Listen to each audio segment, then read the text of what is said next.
し寄せてくる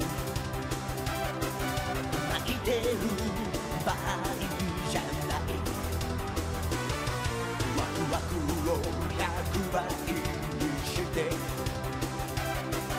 パーティーの主役になろう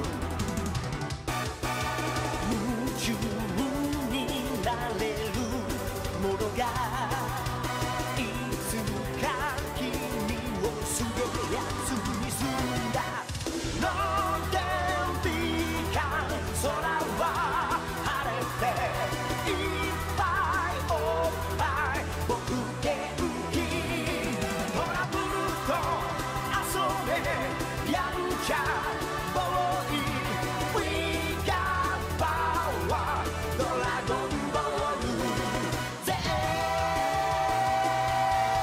ローテンピカ頭さえてやめろばい母の浮き世紀末はしゃげお茶目ガール We got power ドラゴンボールぜ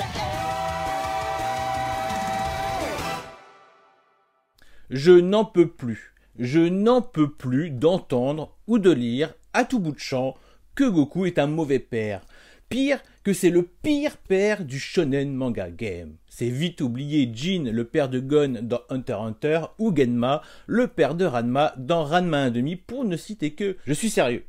Goku est certainement l'un des meilleurs darons du manga game et je vais vous dire pourquoi. Je n'en peux plus qu'on compare Goku à Vegeta, lui qui est considéré comme un bon père. Vegeta a de nombreuses qualités, mais pas celui d'être meilleur père que Goku. Et à mon tour, je vais devoir les comparer et pour ça, je vais être obligé de vous décortiquer les relations avec leurs enfants. Et ce, depuis le début, et pas juste à travers une scène sortie de son contexte. Gohan patati, Gohan patata, Gohan n'aime pas se battre, il a été forcé par son père, ce qu'il veut lui c'est étudier, non mais la blague, mais on va en parler, tranquille. Puis soyons fous, j'annonce qu'Ami Sennin, aka Tortue Géniale, n'est pas qu'un gros pervers. C'est un gros pervers, mais il est et a été bien plus que ça. Tout comme les Krillin, il est tout pété, il est bon qu'à crever, mais comment Krillin, il est trop sous-coté de ouf. Vous êtes des dingues. Je n'en peux plus d'entendre cette désinformation reprise par d'autres parce que un tel l'a dit, alors c'est forcément vrai. Et pire que tout, j'ai horreur qu'on parle de Dragon Ball en rajoutant le Z. Ça ne démontre qu'une chose, vous ne parlez pas manga, mais animé. Et l'animé aura jamais la primauté sur le manga. Jamais. C'est un autre produit avec ses qualités. Je pense aux OST, aux openings, à ses seiyuu. Il a la qualité de mettre en valeur certaines scènes parfois trop expéditives, il faut le reconnaître, dans le manga. Et la qualité de jouer sur la nostalgie et des bons moments qu'on a passés devant la télé enfant. Mais quand vous parlez des personnages, il faut parler Dragon Ball, il faut parler manga. En fait, c'est rédhibitoire, manga et DBZ. Ensemble, ça va pas. Donc ici, ça parle manga, et pour rappel, le manga, il s'arrête au tome 42 ou au tome 34 de la Perfect Edition. On va pas chipoter, je n'ai pas besoin de nommer Nekomejin ou Jaco, le patrouilleur galactique, qui n'apporte rien sur ce sujet. À part nous sortir un petit frère de Vegeta sorti de nulle part, et de nous rappeler que Raditz était bien l'aîné de Kakarot, avec qui il partageait déjà la vie de Goku enfant, et non bébé, comme l'animé nous l'a fait croire.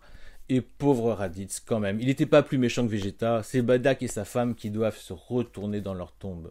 Et je confirme que chez moi, Dragon Ball Super, ça existe au même titre qu'un fanzine ou qu'un hentai qui met en scène Goku qui prend un levret de chichi et qui l'a fini en super guerrier. Générique.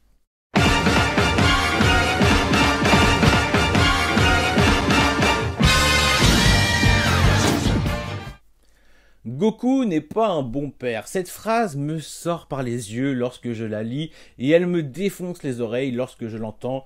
Goku n'est pas un bon père. Commençons par le début avec l'apparition de Gohan, donc le fils de Goku et non son papy adoptif.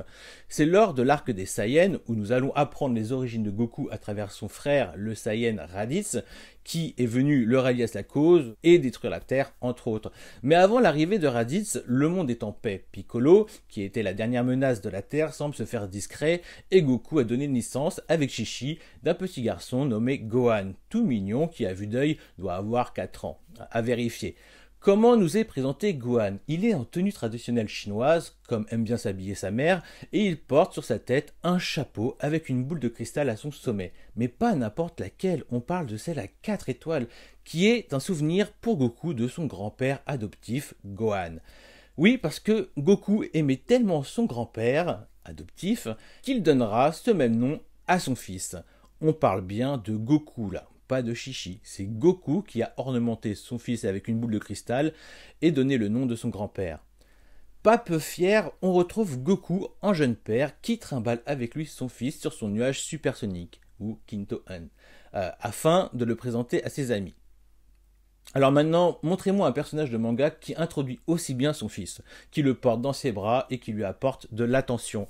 La détresse de Goku lorsque Gohan se fait kidnapper par Raditz n'est pas feinte. On n'a jamais vu Goku comme ça, ni même se faire dominer à ce point par un adversaire au point de se retrouver impuissant.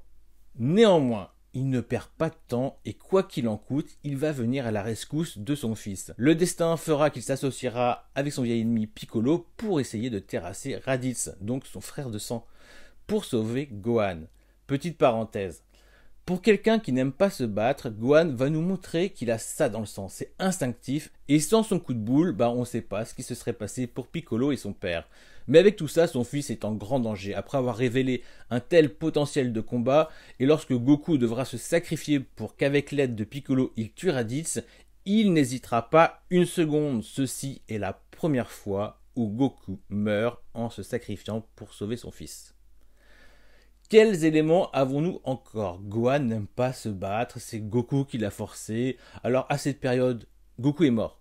Et c'est Piccolo qui va se charger de former Gohan, ce sont ses méthodes à lui qui sont discutables, mais l'urgence de la survie de la planète passe avant tout. Gohan n'a pas le choix, après avoir révélé son potentiel de combat, ils vont avoir besoin de lui avec l'arrivée des Saiyans. Gohan passe donc un peu moins d'1 an en compagnie de Piccolo, dont une relation se sera créée entre eux, ce qui amènera ce dernier à se sacrifier à son tour pour Gohan. Pour vous, Piccolo doit-il lui aussi être considéré comme meilleur père que Goku? En tout cas, une relation maître et élève les liera l'un à l'autre pour toujours. C'est d'ailleurs bien avec une tenue de Piccolo que Gohan se sentira plus à l'aise adolescent lorsqu'il ressortira d'un entraînement intensif d'une année dans la salle de l'esprit et du temps avec son père. Mais revenons un peu en arrière. Lorsque Goku vient au secours de Krillin et Gohan lors du combat contre Nappa et Vegeta, après avoir retrouvé la vie grâce aux boules de cristal, il lui demande de partir avec Krillin lorsqu'il va se retrouver en 1v1 contre Vegeta. Jamais il lui dit « Reste avec moi, avec toi ça va faire la différence ». C'est Gohan qui revient pour épauler son père et Goku qui confie à Krillin le Genki Dama pour essayer d'achever notre petit mais méchant Vegeta.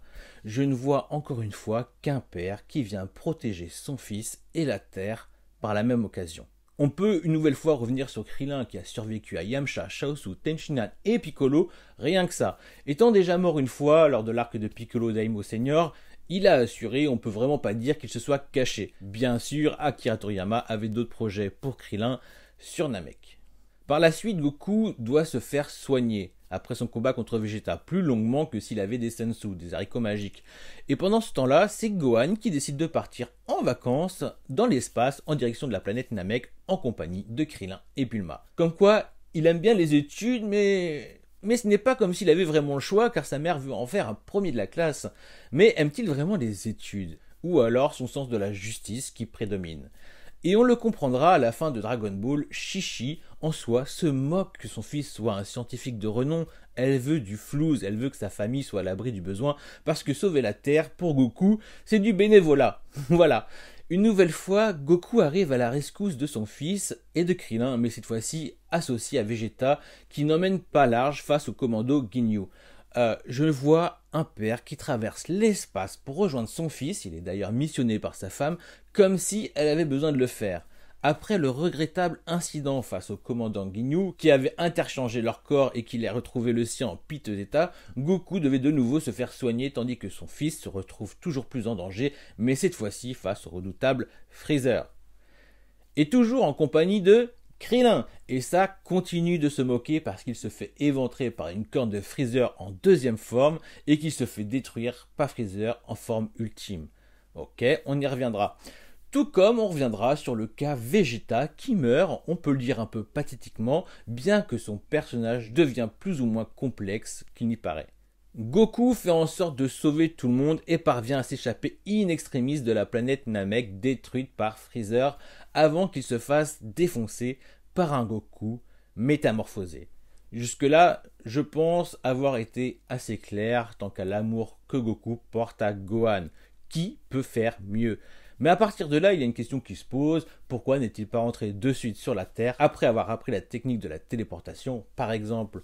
Pourtant, une année s'est passée avant qu'il ne décide de revenir sur Terre. Sinon, dorénavant, on peut commencer à comparer Vegeta à Goku qui, entre-temps, est devenu jeune papa avec Bulma d'un joli petit Trunks. On veut nous faire passer Vegeta pour un papa poule, ce qu'il est peut-être intérieurement, mais ce n'est pas ce qu'il laisse paraître. Lors de l'arc des cyborgs, Vegeta est d'abord absent lorsque Bulma et son bébé sont en première ligne face au danger qui règne, dû à la prophétie de Mirai Trunks. Ensuite, la relation de Vegeta et son fils devient très particulière, car il va côtoyer Mirai Trunks. Donc je parle du Trunks du futur. Ils vont s'entraîner et se battre ensemble contre Cell. Cette relation nous rappelle celle d'un fils qui n'a jamais connu son père et qui le découvre alors que le père est plus en retrait. Il recherche la filiation et se positionne tant bien que mal face à un fils déjà adulte. Vegeta juge son fils venu du futur, il se compare à lui et il cherche à sauver les apparences au niveau de leurs puissances respectives. Et puis, si Mirai Trunks ne s'était pas transformé en Super Saiyan 1, à la manière dont le fait Goku, est-ce que Vegeta les aurait rejoints à ce niveau de puissance ? Est-ce qu'il aurait atteint ce stade un jour ? Certainement. En tout cas, il va rentrer en compétition avec son fils du futur lorsqu'il reviendra une nouvelle fois pour affronter les cyborgs. Mais dans tous les cas, il se fera défoncer par C-18. Revenons à ce qui fait que pour certains, Goku est un mauvais père. D'abord parce qu'il préfère s'entraîner pour sauver la Terre à plusieurs reprises que passer du temps en famille. Puis il reste coincé sur une planète et lorsqu'il meurt, il ne souhaite pas être ressuscité avec pour excuse de ne pas entraîner d'autres confrontations sur Terre. Et ce point en particulier, j'y reviendrai plus tard. Puis est-ce que j'ai vraiment besoin de revenir sur le fait que si Goku ne s'entraînait pas, tout le monde serait mort depuis belle lurette. Il faut s'appeler Chichi pour ne voir midi qu'à sa porte. Chichi, qui, je rappelle, a mis une option sur Goku dès leur plus jeune âge, et qui a un peu profité de la naïveté d'un jeune homme pour se marier avec lui. Et Goku, même s'il a beaucoup évolué, contrairement à ce que je peux encore entendre par-ci et par-là, il reste égal à lui-même, en ne lâchant que rarement son kimono de combat. Chichi est quand même venu le confronter sur son terrain, qu'est la baston, pour le rappeler à son engagement lorsqu'il était encore un enfant très crédule. C'est une femme qui sait ce qu'elle veut et elle l'a eu. Par contre, c'est sa mainmise sur Gohan qui peut être tout aussi discutable. Est-ce que Chichi est une bonne mère ? Ça, personne ne se permettrait de la poser comme question car il est toujours quelque peu inapproprié de juger quelqu'un ainsi. Mais on ne se gêne pas pour Goku. On retrouve nos deux papas préférés alors qu'ils vont s'entraîner avec leur fils dans la salle de l'esprit et du temps avant de combattre Cell. Concernant Vegeta et Trunks, on voit qu'ils se sont rapprochés au cours de cette année à s'entraîner ensemble. Trunks prendra même le soin de ne pas froisser son père, se pensant de nouveau plus fort que lui. Il a un grand respect pour lui, mais ne souhaite pas le vexer. Pourtant, l'histoire nous montrera aussi qu'il a sous-estimé son génie de combat et sa plus longue expérience en la matière. Mais ce rapport de force, voire conflictuel, qui entrave leur relation, n'a lieu d'être que parce que Mirai Trunks n'est finalement que son fils d'un monde parallèle. Alors, on prendra le temps de s'attarder sur la relation de Petit Trunks et Vegeta à partir du prochain arc. Tandis que du côté de Goku et Gohan, cette année, dans la salle de l'esprit et du temps, sera une année charnière dans leur relation père-fils. Déjà, qui d'entre vous a passé une année entière avec son fils en mode ado ? Piccolo fut son premier maître, et par la suite, il a été formé sur le terrain. Puis, avant l'arrivée des cyborgs, Gohan s'est déjà entraîné 3 ans avec Piccolo et son père. 3 années que Gohan ne consacrera pas à ses études, aux grandes dames de sa mère, mais c'est ainsi qu'il est convenu, par la suite qu'une fois que la Terre sera sauvée, Gohan devra arrêter les arts martiaux. C'est là qu'est la nuance, mais on reviendra sur l'amour de Gohan pour les arts martiaux et ou son sens de la justice. Gohan a donc passé son adolescence auprès de son père en se laissant pousser les cheveux, en se teignant les cheveux, en jaune. Quelque part, il a eu une enfance épanouie que je trouve à mon bien plus riche que de la passer à étudier. Mais ça, chacun voit une nouvelle fois midi à sa porte. Alors, certains diront, oui, le père et le fils ont la même couleur de cheveux, mais à la sortie de la salle de l'esprit du temps, Gohan choisit de revêtir les habits de Piccolo plutôt que ceux que porte son père. À ce moment-là, on peut imaginer un aspect rebelle à Gohan, mais en vrai, c'est surtout que c'est dans cette tenue qu'il a grandi et qu'il se sent plus à l'aise, un peu comme Goku qui a grandi avec la tenue de Kame Sennin. Donc, on s'arrête là. Piccolo est pas un papa de procuration. Il a été son maître, puis son ami, jusqu'à devenir un tonton. Il faut vraiment replacer la place de chacun autour de Gohan. Et la grande perdante, c'est bien Chi-Chi qui se fera enlever son fils par Piccolo avant le combat contre les Saiyans. Par la suite, il partira sur Namek en compagnie de Krillin et Bulma. Il retrouvera enfin sa mère durant une année, celle où son père choisit de rester apprendre la technique de téléportation sur la planète Yardat. À l'approche du combat contre les cyborgs, il partira s'entraîner 3 ans avec Piccolo et son père, pour enfin passer une année complète avec Goku. Enfin, ce sera une seule journée pour Chi-Chi. Enfin, une année qui passera pour une seule journée. Et quelle décision va prendre Goku plutôt que de s'entêter à s'entraîner comme Vegeta le fait dans la salle de l'esprit du temps? Il va préférer prendre quelques jours pour se reposer en famille. Jusque-là, il faut vraiment qu'on m'explique c'est quoi d'être un mauvais père. D'autant plus qu'on apprendra par la suite qu'il a aussi pris le temps de remplir ses devoirs conjugaux. Ah oui, on en vient à la confrontation de Cell contre Goku, où à la suite de ce combat, ce dernier pousse son fils à se battre à sa place. Piccolo se laisse perturber par ses émotions et invective Goku qui lui connaît le plein potentiel de son fils, et Piccolo devrait le connaître tout aussi bien. Seulement, lui n'a pas été témoin de cette ultime transformation dans la salle de l'esprit et du temps. Bien sûr, Goku va douter, car lui aussi peut faire des erreurs. Il en a déjà fait avec Freezer, il en refera avec Boo, mais ses paris ont aussi payé avec Piccolo et Vegeta qui sont dorénavant de véritables alliés. Pour lui, c'est une évidence que Gohan est leur seul salut face à Cell. Gohan aura cette phrase « Je ne suis pas comme mon père ». Mais j'ai envie de dire encore heureux, c'est tout à son honneur, et il revient à Goku d'être applaudi au niveau de l'éducation de son fils. Il ne l'oblige à rien, mais surtout il respecte ses choix, il accepte ses différences. Finalement, Gohan va être grisé par la puissance et se montrer aussi arrogant qu'un Saiyan pure souche, ce qui va entraîner le sacrifice une nouvelle fois de son père pour le sauver lui et la planète. En vain, car Cell reviendra encore plus fort. Je crois que Akira Toriyama doit exécrer les kamikazes parce qu'à chaque fois dans Dragon Ball, ça ne sert à rien, hormis peut-être pour apporter une charge émotionnelle, de se sacrifier. Et donc, même depuis l'autre monde, Goku insuffle le courage et l'énergie de venir à bout de Cell pour que Gohan puisse vaincre, même avec le bras gauche blessé. Bah oui, je ne vous l'ai pas dit. Vegeta a craqué lorsque Cell, revenant de chez les morts, a porté l'attaque de Freezer au hasard sur Trunks. Bon, la seule personne qui pouvait être ressuscitée, car tous les autres sont déjà morts une fois, voire 2 concernant Krillin, mais exceptionnellement ressuscité grâce au Dragon Ball de Namek. Oui, dans le prochain arc avec les nouvelles Dragon Ball de Dende, faudra s'accrocher pour savoir qui peut être ressuscité ou pas. Et on y arrive au point culminant du Goku, c'est le pire des pères.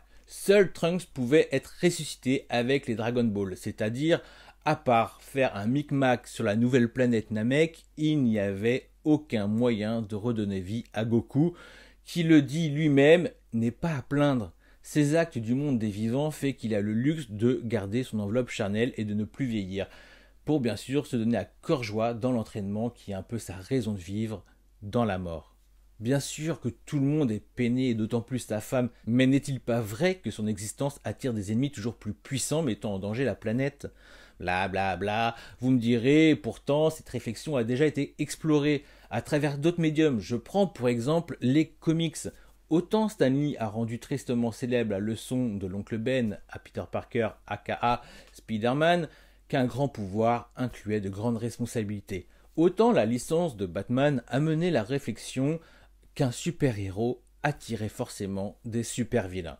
Donc ce n'est pas que du blabla. C'est juste le plus beau des sacrifices parce qu'en vrai, lui, il adorait que d'autres méchants bien balèzes viennent lui chercher des noises. Il avait promis à Chi-Chi de ne pas mourir. Promesse qu'il n'a pas tenue.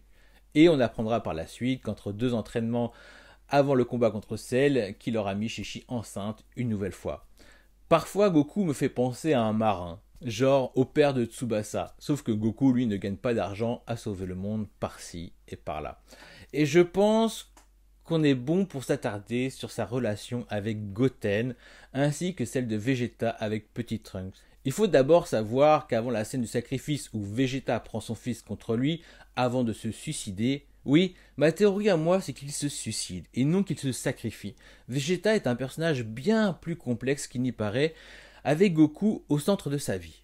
Mais revenons à Trunks qu'il semble tout juste découvrir lorsqu'ils s'entraînent ensemble et qu'il peut se transformer en Super Saiyan. Ce qui intéresse le plus son père, c'est sa rivalité avec Goten, à savoir entre autres s'il est plus fort que lui. Et il n'est pas peu fier lors du Budokai lorsque son fils prend le dessus sur celui de Goku. Il est à l'image du papa qui vit par procuration les exploits de son enfant. Après, il est loin d'être un mauvais père, c'est juste qu'il n'est pas tactile, mais on sait qu'il aime son gosse, qu'il lui-même glorifie son père, qu'il pense être littéralement le plus fort du monde. On le voit, ses postures qu'il imite son père, d'ailleurs on voit clairement la différence de personnalité entre Mirai Trunks et Petit Trunks.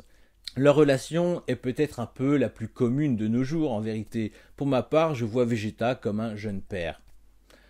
Ce qui n'est plus le cas de Goku. Même s'il a beaucoup évolué, Goku reste un garçon maladroit, un peu à côté de la plaque en ce qui concerne les relations sociales. Ses amis, s'il les voit tous les 5 ans, ça lui convient très bien. Il vit clairement dans un autre espace-temps que les autres. Il est pas loin d'être un dieu en vérité, d'autant plus avec ses allers-retours dans l'autre monde. Je pense qu'il est plus nécessaire de parler de sa relation avec Gohan. Il est à chaque fois heureux comme jamais d'avoir des nouvelles de son père. Le truc, c'est que la notion de mort est flouée pour Goku. Elle n'a pas la même signification pour lui et avec lui. Plus d'une fois, il fera la blague, ou pas, on se reverra à votre mort. Goku, c'est un peu le dieu de la mort qui voyage entre les deux mondes, qui évite de tuer et lorsqu'il le fait, il prie pour sa résurrection. Je pense à Boo qui se réincarnera en Oob. Enfin bref, il y a un certain décalage avec Goku, mais ça c'est lorsqu'on ne le connaît pas. Goten ne le connaît pas. Bien sûr, il en a entendu parler. Lors de leur première rencontre, Goten ne quitte pas son père, cet étranger. Il ne le quitte pas des yeux tout en se cachant derrière sa mère. Puis, pour le regarder de loin. Mais en vrai, les chiens ne font pas des chats, et l'un et l'autre passeront très vite à autre chose, genre au tournoi des arts martiaux, auquel Goten s'est engagé avec Petit Trunks. Quelque part, c'est même Trunks qui est le plus intrigué par Goku à savoir s'il est aussi fort que son père. Goten aura appris à connaître son père, d'autant plus lors du combat où il dévoile le Super Saiyan 3 contre Majin Buu, et le temps que Goku passe avec Trunks et lui pour leur apprendre la fusion. Technique qu'il a apprise dans l'autre monde d'un habitant de la planète je sais plus quoi. Enfin bref, avant qu'il ne parte pour l'autre monde, c'est Chi-Chi qui dit à Goku que Goten n'ose pas demander un câlin de son papa. Et qu'est-ce qu'il répond Goku? Mais pourquoi tu ne me l'as pas demandé?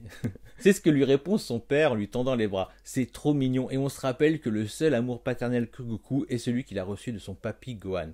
Du moins c'est celui qui se rappelle. Voilà, je pense en avoir assez dit, mais je peux finir aussi sur le fait qu'il va finalement revenir à la vie et passer 10 ans avec sa famille. C'est seulement lorsque tous ses enfants seront grands qu'il prendra sous son aile un autre enfant. Si ça ce n'est pas une fibre paternelle, en plus d'être un super papy pour sa petite Pan qui l'admire, il aspire à s'occuper d'un enfant dans le besoin et jouer presque le rôle de père adoptif. Même si on le devine et qu'il l'avoue que c'est surtout pour avoir un super compagnon d'entraînement à l'avenir. Parce que Gohan, lui, il est jeune papa qui doit être bien occupé avec sa petite famille et professionnellement en tant que scientifique.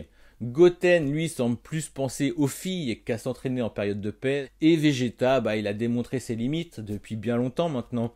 Laissé sur le carreau par celui qu'il aime et qu'il considère comme son âme frère. Voilà, je ne vais pas m'éterniser plus sur les relations père-fils de Dragon Ball. En conclusion, pitié, pitié, arrêtez de répandre une image de Goku comme mauvais père. Il est loin, très loin de l'être. C'est peut-être le meilleur père du manga game. Par contre, il n'est pas forcément le meilleur des maris. Mais au moins, il n'est pas du genre à tromper Chi-Chi. Voilà. Le Gohan, il aime pas se battre. Je vous renverrai dans une autre vidéo à l'occasion, s'il le faut, lorsqu'il est grisé par les combats. Je pense à ceux de Cell et de Boo, avec l'arrogance et tout, avec tout ce qui va avec. Si lui, il aime pas se battre, eh ben, c'est du déni. Gohan, il est trop badass. Quand on touche à Videl, bon, dommage que Devorien lui pompe son énergie. De toute façon, c'est souvent l'ascenseur émotionnel avec lui. Et il est aussi trop badass en mode ultime avec la tenue du daron, sa grosse mèche de beau gosse. Bon, bah, dommage que Boo l'absorbe trop vite et qu'il disparaît pour le finish. Enfin bref, j'ai une pensée pour Kami Sennin, qui restera la référence du petit vieux trop badass. Perso, quand je vois les vieux badass de Bleach et Hunter x Hunter, obligé, je pense, à Kami Sennin et Krillin. Tout le monde se fout de sa gueule, mais ce mec, c'est le plus fort des humains. Nul ne l'égal. Faudrait voir ce qu'aurait pu faire Videl avant d'être mère. Elle a quand même appris à manier son aura et le Bokujutsu, donc l'art de voler, assez facilement. Puis Krillin, il est quand même de toutes les batailles. Et cerise sur le gâteau, le mec, il a géré C18. Po, po, po, po, po. Oh, oh, oh. Certains parleront de Tenshinhan, mais bon, le mec, il a 3 yeux, il est cheaté pour un humain. Puis honnêtement, au vu de l'expérience des deux guerriers, je donne tout de même Krillin gagnant.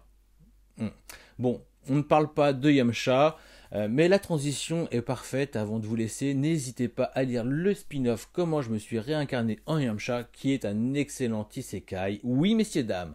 Sur ce, prenez soin de vous, je vous dis à bientôt pour de nouvelles vidéos. Ciao!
She